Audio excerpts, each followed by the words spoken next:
Mônica Bergamo, não é de hoje que o Brasil tem uma relação, digamos, tensa com Israel. Uma relação diplomaticamente tensa, tô falando, né? Desde que o Brasil foi chamado de anão diplomático por um diplomata israelense, até a repercussão das últimas declarações do atual presidente, enfim, não é novidade que haja alguns tremores nessa relação. E neste instante, o presidente está para anunciar o novo embaixador. Não. Não? Não tá não, Mônica? Não. A pergunta é quando será que vai anunciar? Não, se tivesse para anunciar, seria uma guinada. A senhora está muito objetiva, usei uma figura de linguagem aqui, mas ainda por cima tem aquele abaixo-assinado de personalidades pedindo para a gente romper relações com Israel. É um belíssimo caldo, hein, Mônica? Bom dia para você. E depois a gente fala mal da comunicação do governo, né, Megali? A gente aqui não consegue se entender nem por WhatsApp. É do Imagina jogo. o Lula com 40 ministros. É do jogo. Ô, Megali, a verdade é a seguinte, eu coloquei como forma de pergunta, mas acho que não me expressei bem. O Lula, você sabe, ontem foi noticiado amplamente que ele enviou o embaixador que estava em Israel, Frederico, para um outro cargo. Né, e deixou a embaixada vazia. Então começa a se especular quando e quem vai ser o novo embaixador. Só que o governo, o Megali, pelo que eu apurei, não deve indicar substituto para a embaixada de Israel até que a guerra termine e que o governo do primeiro-ministro Benjamin Netanyahu caia, até que Netanyahu saia do poder. Né? Eu conversei com diversos diplomatas de Itamaraty, diplomatas, inclusive, que têm amplo conhecimento, profundo conhecimento ali da região, e a Embaixada do Brasil, pelos que eles me disseram, está paralisada com a guerra, né? Sem atividades culturais, sem atividades comerciais e também sem atividades políticas. Por quê, Megali? Por que ela está sem atividades culturais? Né? Porque você vai receber pessoas de fora, brasileiros lá, vai fazer atividades para dizer o quê? Que Israel é um país maravilhoso, como é, né? Mas isso no meio de uma guerra em que o país está lá atacando Gaza, matando criança, matando mulher, quer dizer, difícil. Atividade comercial, óbvio, difícil numa guerra. E a atividade política, que poderia estar sendo muito intensa, ela está cortada. Por quê? Porque depois que o Lula disse que o que ocorre em Gaza é um genocídio, né? E um genocídio que só ocorreu antes no mundo, quando Hitler resolveu matar os judeus, isso foi considerado uma frase muito ofensiva, e a reação do governo de Israel foi muito virulenta. Então, interrompeu todo e qualquer diálogo. Então, por exemplo, me disse um diplomata, se o chanceler lá vai reunir os diplomatas da América Latina para conversar, o embaixador brasileiro vai? Não vai. Depois que eles falaram que o Lula era um anão, que o Lula era isso, que o Lula era aquilo. Então, o que fazia o embaixador lá? O embaixador lá, é até curioso, né, Megali? Ele recebia a Carla Zambelli, o Tarcísio, o Caiado, ficava na expectativa de Bolsonaro ter autorização para viajar para lá, porque o Netanyahu já convidou ele 2 vezes para ir para lá. Então, ele ficava sendo ali vamos dizer assim, um recepcionista de bolsonaristas.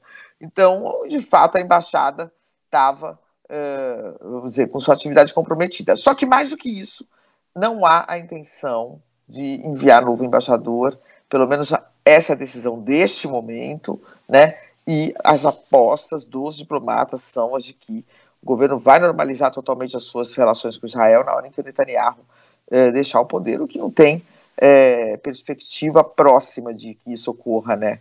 O Megali. E você chamou um outro assunto aí, que é o do abaixo-assinado, não é isso? Isso. Quem é que participou desse abaixo-assinado, Mônica? Eles estão pedindo algo bastante drástico, né? Rompimento de relações. Pois é, um grupo de artistas intelectuais, professores, advogados, juristas, inclusive judeus, enviou uma carta ao presidente Lula pedindo que ele rompa as relações com Israel. O que eles dizem na carta?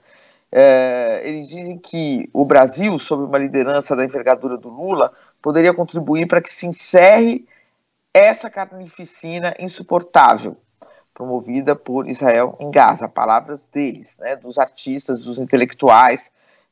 E quem que está assinando essa carta? Por exemplo, Chico Buarque, Gilberto Gil, Wagner Moura, Emicida, né, cantores, compositores, Chico Buarque, escritor, outros escritores, Milton Ratum, Radu Nassar, Gessé Souza, advogados como Pedro Serrano, Juarez Tavares, Carol Proner, ex-ministros de diferentes governos, como Luiz Carlos Bresser Pereira, que foi ministro da Fazenda do Fernando Henrique Cardoso, Paulo Sérgio Pinheiro, Eleonora Menicucci, José Dirceu, Eugênio Aragão, né, e tem também personagens de origem, personalidades de origem judaica, como, por exemplo, o jornalista Bruno Altman e o professor Bruno Huberman.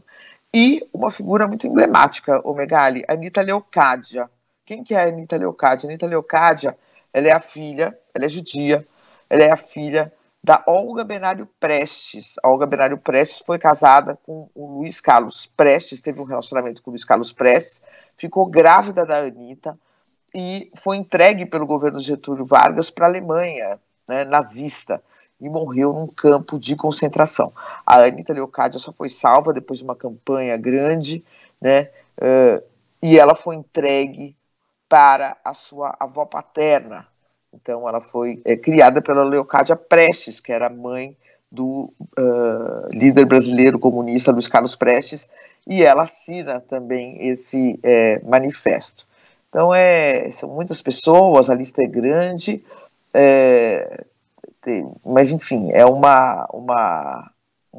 protesto aí contra o país e um pedido para que o Lula rompa relações. O que eu acho que é difícil acontecer nesse momento, mas é um pedido e uma postura política adotada por esses intelectuais, por esses artistas, por esses professores, por esses economistas que pedem que o Lula tome essa atitude para tentar colaborar com o fim da carnificina.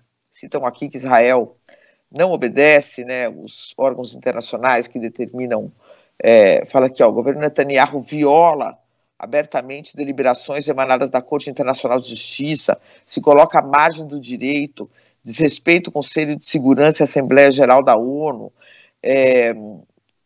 falam aqui, é hora de o nosso país, o Brasil, se juntar às demais nações que romperam relações diplomáticas e comerciais com o Estado de Israel, exigindo o cumprimento das decisões que colocam fim ao genocídio e garantem a autodeterminação do povo palestino. Enfim, uma carta forte endereçada ao Lula, que o Lula certamente concordará com muitos pontos dela, mas daí a tomar o passo de romper, né, Megali, já são outros 500.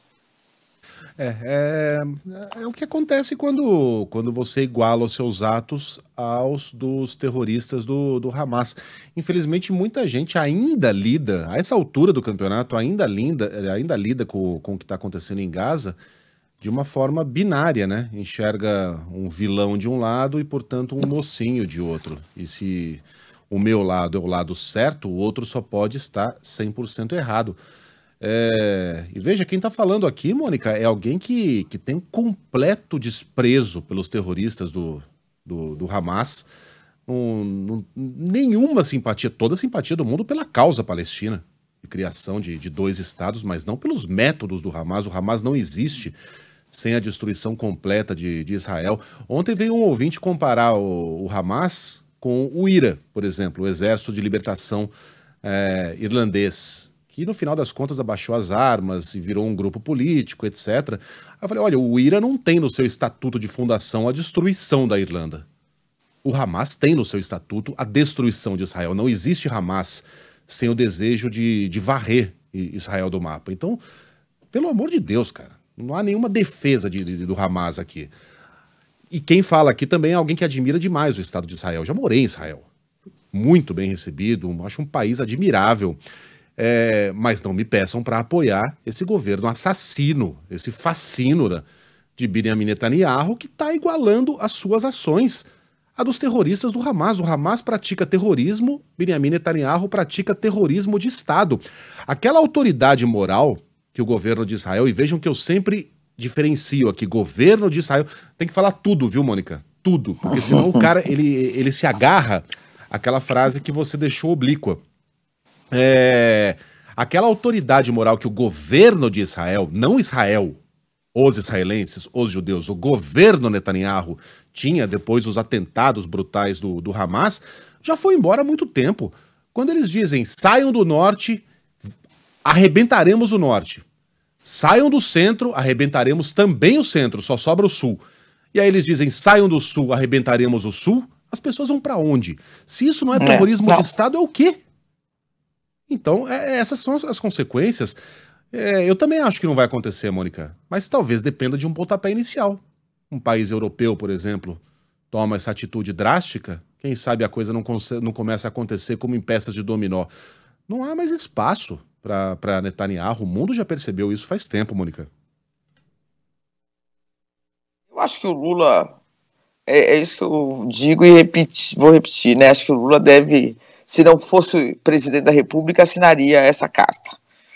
Sendo presidente da República, ele tem que analisar outras consequências dos atos dele, né?